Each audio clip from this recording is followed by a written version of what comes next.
여러분들에게 먼저 하나 질문을 던지고 싶습니다. 여러분의 기도는 나로부터 시작합니까? 하나님과 그 약속의 말씀으로부터 시작합니까? 마태복음 7장 24절로 25절. 그러므로 누구든지 나의 이 말을 듣고 행하는 자는 그 집을 반석 위에 지은 어떤 사람? 지혜로운 사람.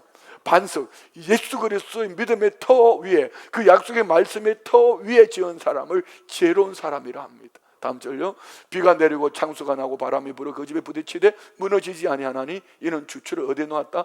예수 그리스도 약속의 말씀 위에 놓은 까닭이라, 이렇게 말씀합니다. 자, 네 가지로 기도의 출발선이 어디인가? 나로부터 시작하는가? 하나님으로부터 시작하는가? 나의 필요를 구하는 것인가? 하나님께서 원하시는 것을 구하며 나는 기도하는가? 시편 119편 105절은 말씀합니다. 주의 말씀은 내 발의 등이요 내 길의 빛. 말씀은 내 눈앞에 비춰주기도 하지만 저 멀리 있는 내 인생 끝자락까지, 죽음 건너편에까지 하나님은 그 말씀으로 나를 견고케 하시는 줄 믿습니다. 그래서 우리는 응답을 구하는 것이 아니라 순종을 목표로 해야 됩니다.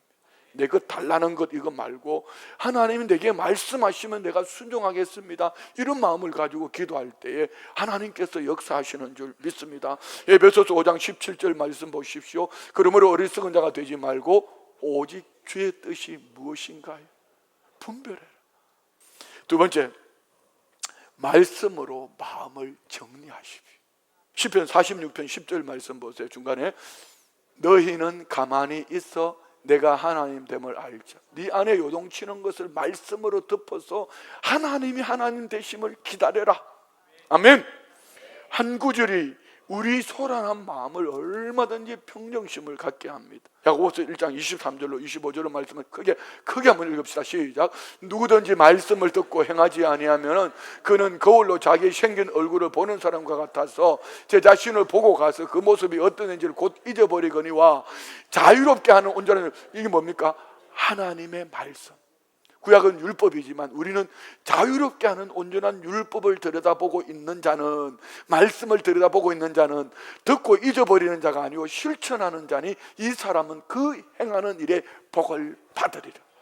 그 말씀을 붙잡고 살아가니 하나님이 복을 주신다. 좋으시면 아멘, 믿으시면 아멘. 말씀은 우리 내면을 비춰줍니다. 내 안에 분노, 욕심, 짜증, 원망, 불평, 말씀이 임하면 싹 씻어내는. 세 번째는요, 하나님의 마음이 어디에 있는가? 여러분이 원하지 않는 광야를 만나서 하나님 이 아픔을 통해 내게 뭘 주시려 합니까? 하나님 내게 이 문제를 통해서 뭘 주시려 하시지요? 하나님의 마음, 하나님의 성품을 구하면은 반드시 하나님은 그 문제 속에 하나님의 놀라운 역사를 말씀하셔요. 로마서 12장 2절은 말씀합니다. 너희는 이 세대를 본받지 말고 오직 마음을 새롭게 함으로 변화를 받아 하나님의 선하시고 기뻐하시고 온전한 뜻이 무엇인지 분별하도록 하라. 할렐루야. 그래서 결국은 하나님의 마음을 구하면은 하나님의 성품을 알아요. 하나님의 성품을 알고 나면 그때부터 내 인생에 변화가 임합니다. 출애굽기 34장 6절로 7절 말씀 보세요. 여호와께서 그의 앞으로 지나가시면서 크게 시작. 여호와라 여호와라 자비롭고 은혜롭고 노하기를 더디하고 인자와 진실이 많은 하나님이라. 인자를 전대까지 베풀며 악과 과실과 죄를 용서하리라. 할렐루야. 그렇습니다. 하나님은 어떤 분이시라고요? 자비롭고 은혜로우시고 노하기를 더디하시고 인자와 진실이 많은 하나님이시라. 이 말씀을 가슴에 담고 나면은요, 내가 그렇게 바뀌는 거예요. 자기 자신. 자, 마지막 네 번째는요, 약속을 붙잡고 기다립시다. 시대가 조급합니다. 그냥 빠릅니다. 얼마나 급한지 몰라요. 그런데 히브리서 10장 23절은 말씀합니다. 또 약속하신 이는 미쁘시니 신실하시니 우리가 믿는 도리의 소망을 움직이지 말며 굳게 잡고. 세상은 요동쳐도 신실하신 하나님, 약속의 말씀을 붙잡고 미쁘신 하나님, 신실하신 하나님, 그 믿음의 도리의 소망을 붙잡고 움직이지 않으면 반드시 하나님은 가장 좋은 곳으로 응답하실 줄 믿습니다. 이사야 40장 31절 오직 여호와를 앙만 바라보고 기대하는 자는 쉼을 얻으리니 독수리 날개치며 올라감 같을 것이요 다른 박제를 공배하지 않았고 그래가도 피곤치 않아. 지금 여러분이 인생 여정 속에 걷고 있는 광야는 무엇이죠? 광야는 전부 다 없답니다. 상관없습니다. 하나님 살아계신다. 자, 이 말씀 우리 한번 다시 본문 한번 꼬박꼬박 씹으면서 한번 읽읍시다. 시작. 내 고초와 재난 곧 쑥과 담즙을 기억하소서. 내 마음이 그것을 기억하고 내가 낙심이 되오나 이것을 내가 내 마음에 담아 두었더니 그것이 오히려 나의 소망이 되어 사오면 여호와의 인자와 긍휼이 무궁하심으로 우리가 진멸되지 아니함이니이다. 이것들이 아침마다 새로우니 주의 성실하심이 크시도소이다. 할렐루야. 예레미야는 고난을 기억하며 절망의 구렁텅이에 빠져버렸습니다. 여러분 기억할 걸 기억하십시오. 그래서 19절 20절에는 쑥과 담즙, 여러분 쑥은 쑥떡이라도 해먹지, 담즙은요 해 딱 찍는 순간에 막 써서 인생의 써디 쓴 잔을 말합니다. 낙심, 이것은 모든 것이 끝났다는 선언이지요. 그런데 21절에 예레미야는 극적인 반전이 일어납니다. 21절요, 고통을 가슴에 담았는데 그것으로 끝하지 않았습니다. 이것을 내가 내 마음에 담아 두었더니 이 사이에 뭐가 있을까요? 함께 하시는 하나님으로 내 마음의 소원이 하나님을 향한 기도가 될 때 그것이 오히려 이 아픔이, 이 광야가 그것이 오히려 나의 소망이 되어 사오면 할렐루야. 22절부터 봅시다. 다 같이요. 여호와의 인자와 긍휼이 무궁하심으로 우리가 진멸, 그래서 뭐죠? 내가 구한 것이 아니라 하나님으로부터 하나님의 말씀을 붙잡고 하나님의 성품을 구했더니 여호와의 인자와 긍휼의 무궁하심으로 우리가 진멸되지 아니함이니이다. 이것들이 아침마다 새로우니, 인생의 밤이었는데 아침마다 새로운 아침을 맞이하니 얼마나 행복하겠어요. 주의 성실하심이 크시도다. 감사 고백 아닙니까? 감사 고백. 여러분 안에 이 축복이 있기를 원합니다. 할렐루야. 24절요.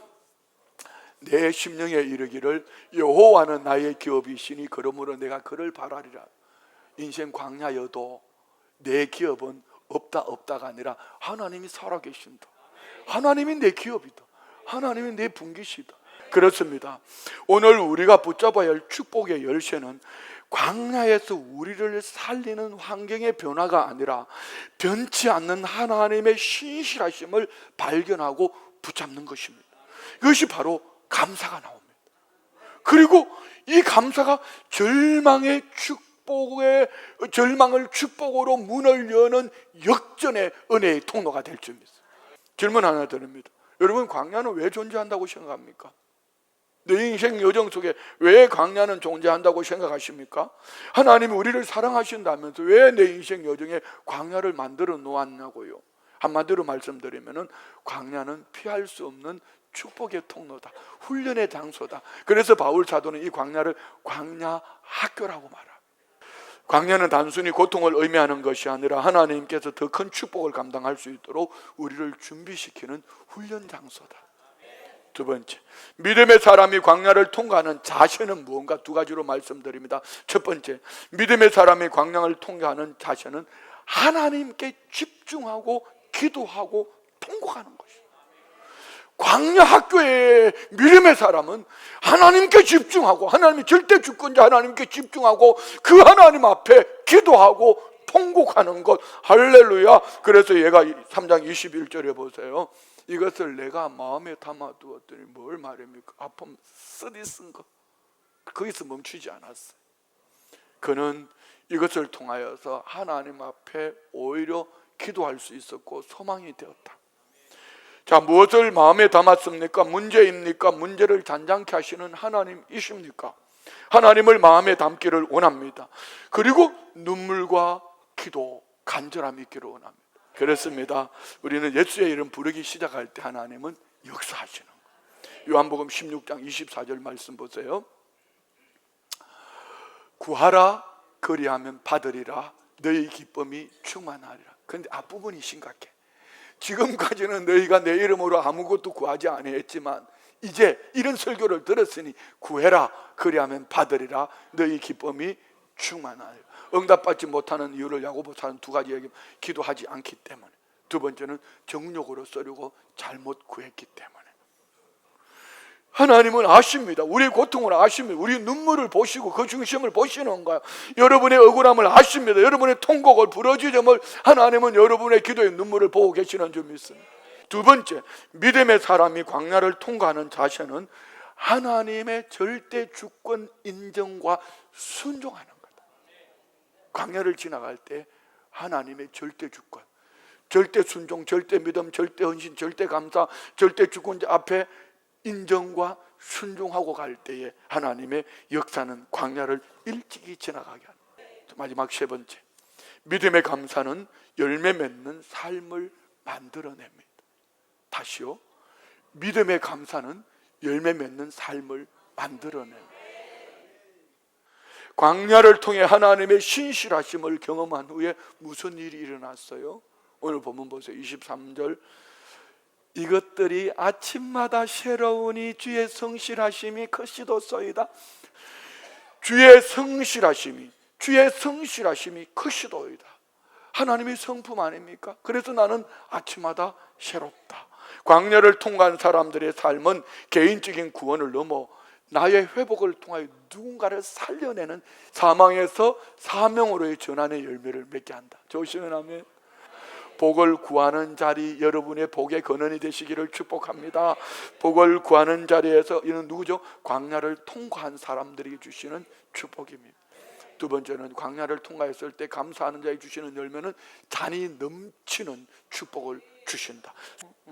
하나님의 자녀된 기쁨과 만족을 여러분 모두가 누릴 수 있기를 축복합니다. 뭐 할 때 말입니까? 궁극적으로 예수님의 의가 내게 전가되어서 하나님 나라의 기준을 충족시키는 의의 열매를 맺는 축복과 하나님의 성품이 내 안에 남아있어 그 말씀으로 살아갈 때 우리는 내 잔이 넘쳐나는 축복을 받게 될 줄 있어요. 광야, 시련은 고난이 잔뜩 섞여 있는 곳이 광야라면, 그러나 우리가 기도와 믿음으로라는 채를 사용하여 끈기 있게 현실을 걸러낼 때에 결국 그 속에 숨겨져 있던 변치 않는 순금, 축복과 사명과 축복을 발견하고 하나님은 아침마다 새로운 하나님의 긍휼과 사랑의 증거로 우리를 그 자리에 세우시는 줄 믿습니다.